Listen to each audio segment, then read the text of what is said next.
Salam olsun hər kəsə, salamlayıram hər birinizi. Bu dərsimizdə sizinlə Google Fonts haqqında danışacağıq. Yəni Google fontlarını necə layihəmizdə istifadə edə bilərik, bunu sizə izah etmiş olacağam. Ctrl B eləyirəm, sol tərəfi bağlayıram və belə bir index.html sənədim var. Sadə bir sənəddir. İçərisində H1 və P yazmışam sadəcə və təbii ki, link vasitəsilə də stil.css-i index.html-ə bağlamışam. Təbii ki, burada CSS özəlliklərini həm burada style içərisində yaza bilərik və yaxud da ki, stil.css içərisində yaza bilərik, fərqi yoxdur. Çalışacağım hər ikisini göstərim. İlk öncə başa düşmək lazımdır nəyi? Biz öncəki dərslərimizdə daha doğrusu font family haqqında danışdıq.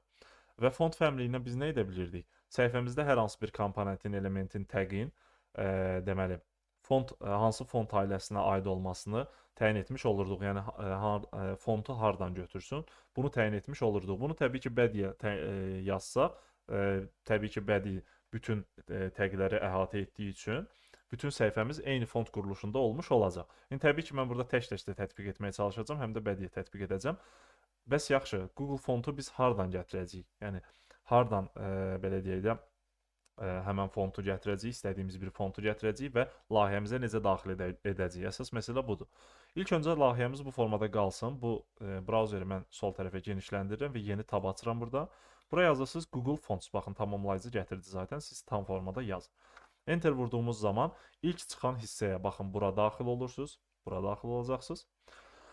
Və burada təbii ki, UI dəyişə bilər. Müəyyən müddətdən sonra UI dəyişə bilər. Mən neçə illərdir istifadə edirəm bunu.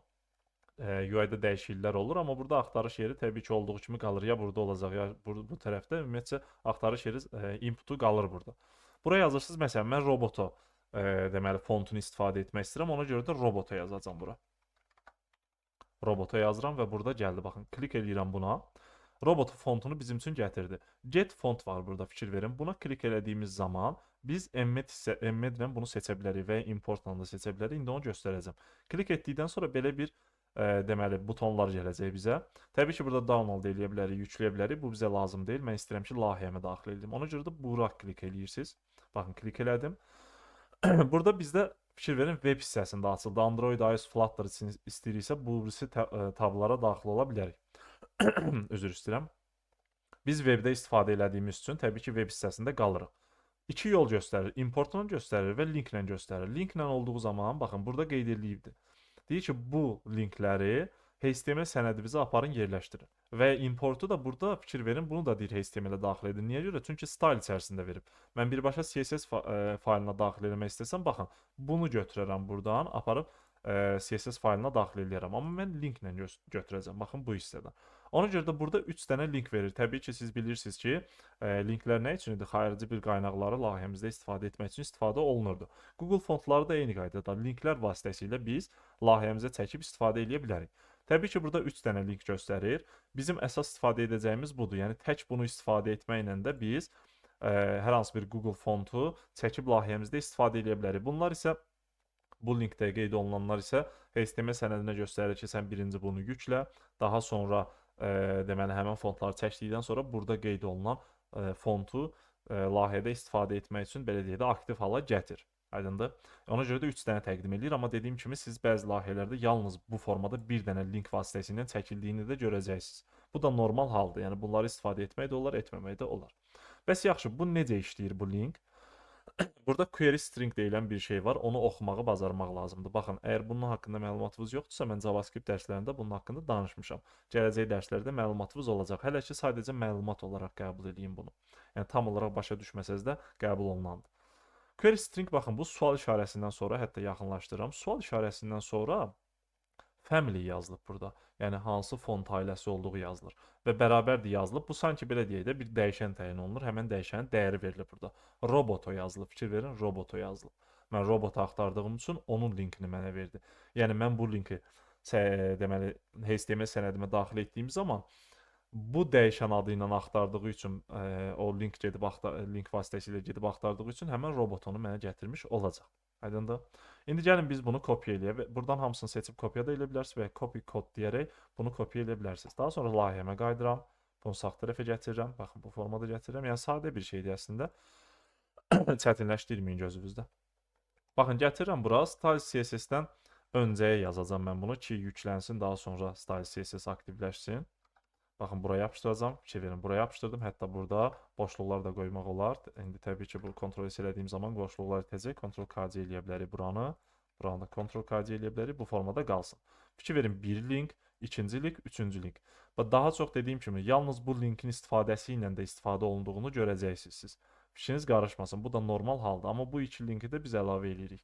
Normalda Google Font bizə bu formada təqdim etdiyi üçün o linkləri də gətirdik, layihəmizə yerləşdirdik. Yaxşı, necə istifadə olunacaq bəs? Keçirəm Style CSS-ə. Burada da Style içərisində yaza bilərik, amma Style CSS içərisində yazacağam. Örneğin, mən istəyirəm ki, yalnız H1 təqin içərisində olan yazı həmən fontda görsənsin, robotada görsənsin. Onun üçün də H1 yazıram bura. Font Family-dən istifadə edəcəm. Baxın, Font Family yazıram bura. Təbii ki, bura artıq mən hansı Google-dan hansı fontu çağırmışamsa onun adını yazacağam. Və onun adını hardan bilirik? Təbii ki, gətirəndə bildik ki, robotonu axtardıq burada. Amma ola bilər layihədə hansı istifadə olunub onu görmək üçün, hardan gəldiyini görmək üçün bura nəzər yetirə bilərsiniz yenə. Family yazılıb, baxın, query string sualdan sonra query string başlayıbdı. Family yazılıb, robota fikir verin. Ctrl C eləyirəm bunu və gətirirəm, buraya yapışdırıram bu formada. Ctrl S elədiyim zaman, baxın, bu formada gördünüz ki, Google Font istifadəsi yazısı fərqli fontda olmuş oldu. Fərqli font ailəsindən mənsub olmuş oldu. Təbii ki, belə yazılış görəcəksiniz. Vergül yazılacaq, şans, şerif yazılacaq bura. Ctrl S eləyirəm. Bu nə üçündür? Əgər robot onu çəkə bilməsə, bu linkdən çəkə bilməsə, default olaraq şans, şerif istifadə olunsun və fərqlilərini də yazmaq olar. Aydındır? Bunun üçün də bu formada yazılışını da görəcəksiniz. Vergül yazılıb, digər font ailəsində bura yazıldığını görəcəksiniz. Və yaxud da ki, gələrəm bura, P-yə deyərəm ki, səndə bunu buradan Ctrl C eləyərəm, buraya yapışdıraram, bu formada Ctrl S eləyərəm. Baxın, bu da artıq eyni font ailəsinə mənsub olmuş oldu. Və bu formada ikisində yazmarıq. Nə edə bilərik? Ctrl K C eləyərik bunu. Baxın, gəlirəm aşağı yapışdırıram, aşağıda qalsın bunlar. Bədyə deyərəm ki, baxın, bədyə deyərəm ki, sən bu ailədən ol. Ctrl S eləyirəm, yenə dəyişən bir şey yoxdur. İndi başqa bir şeylər də əlavə eləsək bura, məsələn deyirəm, gəlin H2 əlavə eləyək bura. Hello yazaq, Ctrl S eləyirəm. Baxın, bu Hello da həmən font ailəsində oldu. Bunu bağlasam əgər buradan, Ctrl K C eləsəm, Ctrl S eləsəm, baxın, fərqli fontda oldu. Amma bunu açdığım zaman robot onu götürüb istifadə eləyir. Bu robot bizə hardan gəldi? Google Fontdan gəldi. Nə vasitəsilə? Link vasitəsilə. Aydındır? İndi gəlin bunları silib də yoxlayaq. Bunda da işləməlidir əslində. Ctrl S eləyirəm. Baxın, bu formada da işləyir. Amma bu linkləri də əlavə eləmək yaxşıdır. Aydındır? Yəni, səhifənin sürətini artırmış olur. Deyir ki, birinci bu fontu yüklə ki, səhifə açılan kimi bu fontdan istifadə oluna bilsin. Aydındır? Bu qədər sadə bir şeydir. İndi, təbii ki, ola bilər siz fərqli fontları istifadə etmək istəyirsiniz Google Fontdan. Həmən fontun adını qeyd etdiyim kimi, baxın, burada necə mən axtarmadım. Bunu da biraz sol tərəfə gətirək. Kiçildək biraz. Geri qaydaq, bir dənə də geri qaydaq. Baxın, burada axtaracaqsınız, həmən fontun adını axtaracaqsınız. Daha sonra eyni qaydada get font deyəcəksiniz və robotada da hal-hazırda get font deyəcəksiniz. Burada image hissəsinə keçid edəcəksiniz və buradan həmən fontun linkini götürəcəksiniz. Və yaxud da ki, bunu götürsəz, baxın, bunu götürüb HTML sənədinin baş hissəsinə əlavə, CSS sənədinin baş hissəsinə əlavə edəcəksiniz. Ondan sonra istifadə etmiş olacaqsınız. Aydındır? Bu formada, yəni sadədir, fikir verdinizsə əgər. Təbii ki, deyəcəksiniz, yaxşı, bu fontları necə seçəcəyik biz? Süni intellekt əlimizin altındadır. Yəni, süni intellekt vasitəsilə də hər hansı bir fontu araşdırıb, seçib, layihəvizə gətirib tətbiq edə bilərsiniz, layihəvizdə istifadə edə bilərsiniz və yaxud da ki, real iş mühitində ola bilər ki, dizayner yazar hər hansı bir faylda və ya sizə yazılı məlumat göndərər və ya Figma faylında sizə göndərər ki, bu fontdan istifadə olunacaq. Həmin fontu axtaracaqsınız və gətirib layihəvizdə istifadə edəcəksiniz.